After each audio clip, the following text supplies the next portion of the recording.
আমাদের জন্য একটু অপেক্ষা করতেন। রু বলতে থাকে, আমি বুঝতে পেরেছি আপনি নাম কামানোর জন্য এসব করেছেন না, ঠিক আছে। তখন সে চিল্লে সবাইকে বলতে থাকে যে এই হলো আমাদের ওয়ান হাওয়ার সেক্টর থার্ড মাস্টার এবং সে নিজের মাস্টার দিয়ে সবাইকে হারিয়ে ফেলেছে, আপনারা তো দিতে পারছেন না। মিমিং তাকে থামায় এবং বলেছে চুপ করো। ভ্রমণকারী লোকদের মধ্যে একজন বেঁচে ছিল এবং সে মিমিংকে বলতে থাকে, আপনি কি জানেন আপনি কাকে বাঁচাচ্ছেন, সে কি ধরনের অপরাধ করেছে সেটি কি জানেন আপনারা। এটি বলার সাথে সাথেই একটি চাকর টুকরো ছুঁড়ে মারে সেই লোকটি দিকে এবং সেখানে মেরে ফেলে লোকটিকে। এরপর ফ্যাংলাং অসুস্থ থাকে, সেখানে জ্ঞান হারিয়ে পড়ে যায়। মিমিং কাছে গিয়ে চেক করে বলে যে ও এখনো জীবিত রয়েছে কিন্তু খুবই দুর্বল। এরপর আমরা অন্য একটি জায়গা দেখতে পাই যেখানে মিমিং ফ্যাংলাংকে নিয়ে এসেছিল এবং মিমিং বসে বসে তার জেট এবং সোয়ার্ড গুলো চেক করছিল এবং দেখছিল খুব নিখুঁতভাবে। বিশেষ করে সেই ফ্যাংলাং এর সোয়ার্ডটিকে দেখছিল নিখুঁতভাবে, কারণ এটি হচ্ছে রিন সাউন্ড সোয়ার্ড, যা ব্যবহার করলে মিষ্টির মতো শব্দ হয়ে থাকে এবং এটি হবে ফ্যাংলাং এর অন্যতম একটি পরিচয়। এগুলো নোবেল লেখা ছিল, তাই মিমিং ভালো করে এগুলো চেক করে নিচ্ছিল, কারণ এটি সে তার, কারণ ফ্যাংলাং হবে তার লাকি ড্র। এরপর মিমিং কাছে গিয়ে ফ্যাংলাং এর হাতগুলো চেক করতে থাকে, কারণ স্টোরি অনুযায়ী ফ্যাংলাং এর হাতে একটি কাটা দাগ থাকার কথা ছিল এবং সেটি দেখে মিমিং কনফার্ম হয়েছে এটি হলো ফ্যাংলাং। কিছুক্ষণ পর ফ্যাংলাং এর জ্ঞান পেলে ফ্যাংলাং জিজ্ঞেস করেছে আপনি কে। মিমিং বলেছে আমার প্রথম কোশ্চেন হচ্ছে এটা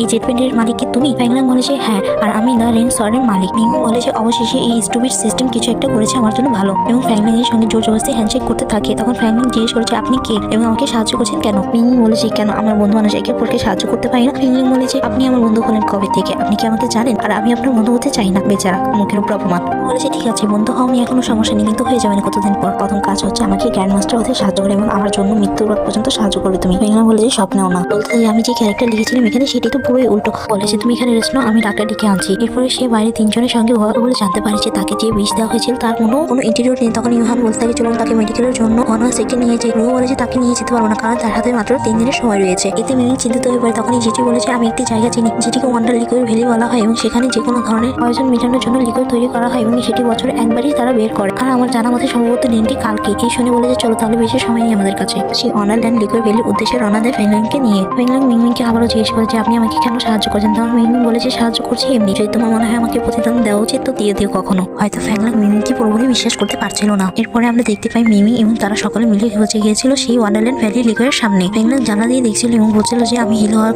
বড় বিষয় এখন।